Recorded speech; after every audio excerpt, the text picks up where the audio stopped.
Iran నిన్న Friday రోజున ఒక్కసారిగా 2 days బ్యాక్ ఓపెన్ చేసినట్టు కనిపించిన మళ్ళీ 24 hours గడవక మునిపే మళ్ళీ క్లోజ్ చేసుకుంది. కారణం ఏంటి అని అంటే స్ట్రైట్ ఆఫ్ హార్ముజ్ ని మళ్ళీ క్లోజ్ చేయడానికి ఇరాన్ చెప్తున్న ఒకే ఒక కారణం, అమెరికా మా పోర్ట్స్ ని దిగ్బంధించింది, మా పోర్ట్ని మొత్తాన్ని కూడా తమ కంట్రోల్లోకి తీసుకోవాలనుకుంది. అందుకే మేము మళ్ళీ స్ట్రైట్ ఆఫ్ హార్ముజ్ ని దిగ్బంధించాం, మళ్ళీ మా కంట్రోల్లోకి తీసుకున్నామని చెప్పి ఇరాన్ చెప్తోంది. నిన్న చాలా పెద్ద మొత్తంలో భారీ నౌకలపైన అటాక్ చేసే ప్రయత్నం చేసింది ఇరాన్. చాలా బిగ్గెస్ట్ అటాక్ అని చెప్పాలి. పలు నౌకలపైన గన్ బోట్స్తో అక్కడికి చేరుకొని అటాక్ చేసే ప్రయత్నం చేసింది. సో దీంట్లో 2 భారత నౌకలు కూడా ఉన్నాయి. ఈ సంఘటనని మన భారత రాష్ట్ర ప్రభుత్వం చాలా సీరియస్గా తీసుకుంది. మోదీ కూడా ఆగ్రహం వెలగక్కారు. ఇప్పటికే అటు ఇరాన్కి సంబంధించినటువంటి రాయబారి మహమ్మద్ ఫతాలికి కూడా సమన్లు జారీ చేశారు. Before I continue with more news, నేను దీనికి సంబంధించి మరిన్ని అప్డేట్స్ అందించే ముందు ఒకసారి నిన్న ఆ వెరీ లార్జ్ బల్క్ క్యారియర్ల పైన ఇటువంటి అటాక్ జరిగింది. 20 లక్షల బ్యారెళ్ల క్రూడ్ ఆయిల్తో వస్తున్నటువంటి ఆ నౌక పైన ఇరాన్ ఎటువంటి అటాక్ చేసింది, ఒకసారి దృశ్యాలు చూద్దాం. Motor tanker Sanmar Herald, Sepa Navy, you gave me clearance to go. Sepa Navy, this is Motor tanker Sanmar Herald, you gave me clearance to go. My name second on your list, you gave me clearance to go. You are firing now, let me turn back. Right, visuals లో మనం చూస్తున్నాం straight of Hormuz. అది straight of Hormuz లో ఆ straight of Hormuz ని దాటే ప్రయత్నం పలు నౌకలు చేస్తూ ఉంటే నౌకలపై అటాక్ చేసింది. ఆ దాటేటువంటి పలు నౌకలలో భారత్ సంబంధించి కూడా 2 నౌకలు ఉన్నాయి.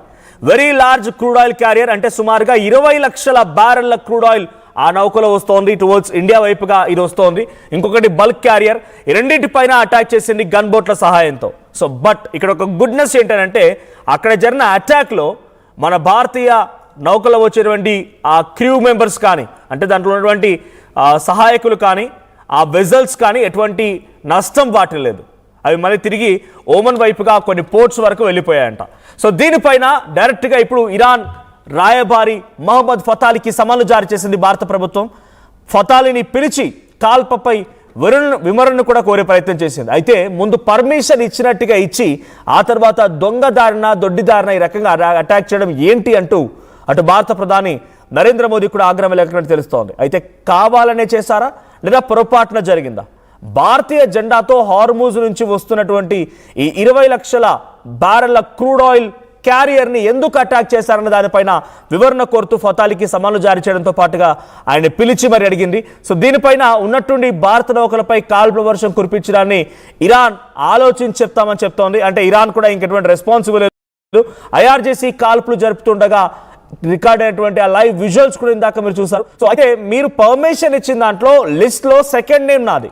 ముందు చైనా, ఇండియా, రష్యా, మలేషియా ఈ కంట్రీస్కి మీరు డైరెక్ట్గా సేఫ్ ప్యాసేజ్ ఇస్తామని చెప్పిన దాంట్లో మా పేరు కూడా ఉంది. కానీ మళ్ళీ ఎందుకు మీరు అటాక్ చేస్తున్నారో దానిపైన కొంత ఆగ్రహం వెలగడంతో పాటుగా అక్కడే ఉన్నటువంటి ఇండియన్ నేవీ ఆఫీసర్ కూడా దీనిపైన సీరియస్ అయ్యారంట. సో మనం విజువల్లో చూడొచ్చు పైన లైవ్లో ఇరాన్ దృశ్యాలు అనేది. సో ఆ లైవ్లో ఇరాన్ కాల్పులకు సంబంధించి ఆ సౌండ్ శబ్దాలు మనకు వినబడుతూ ఉన్నాయి. అది స్ట్రైట్ ఆఫ్ హార్ముజ్ మొత్తం కూడా అటువైపు ఇరాన్, ఇంకోవైపుగా ఓమన్. సో మధ్యలో ఉన్నటువంటి సుమారుగా 33-34 కిలోమీటర్ల చిన్న జలసంధి అని, ఆ జలసంధి వెంట 2 భారత యుద్ధ నౌక అటు భారత్ సంబంధించినటువంటి నౌకలు crude oil carrier and bulk carrier 2 కూడా పాస్ అవుతూ ఉంటే ఇరాన్ కాల్పులు చేపట్టింది. సో దీనిపైన ఇప్పుడు భారత ప్రభుత్వం కూడా చాలా సీరియస్ అయింది.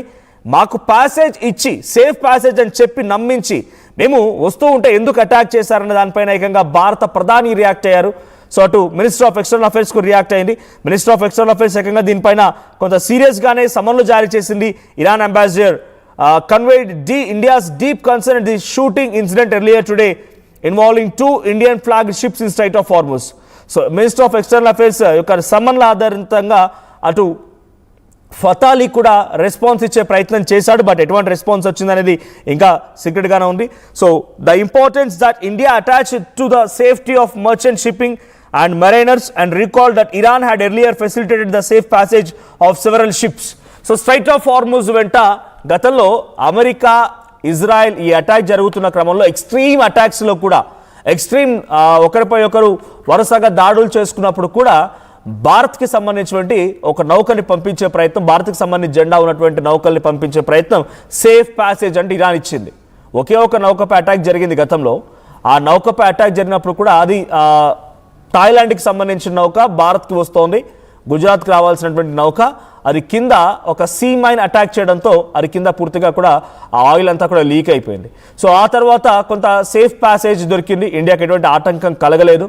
సో కొంత అక్కడ నుంచి సప్లై అవ్వడం, మనం ఎక్కడైతే కువైట్ నుంచో లేకుంటే ఇరాక్ నుంచో మనం ఆయిల్ సప్లై చేసుకుంటున్నాం, ఆ దేశాల నుంచి సప్లై అవ్వడం కొంత ఆలస్యమైందేమో, కానీ ఏ రోజు కూడా భారత నౌకలను టచ్ చేసే ప్రయత్నం ఇరాన్ చేయలేదు. అటు సీ మైన్స్ ఎక్కడ అటాక్ జరగలేదు, అటు ఇరాన్ కూడా అటాక్ చేసే ప్రయత్నం చేయలేదు.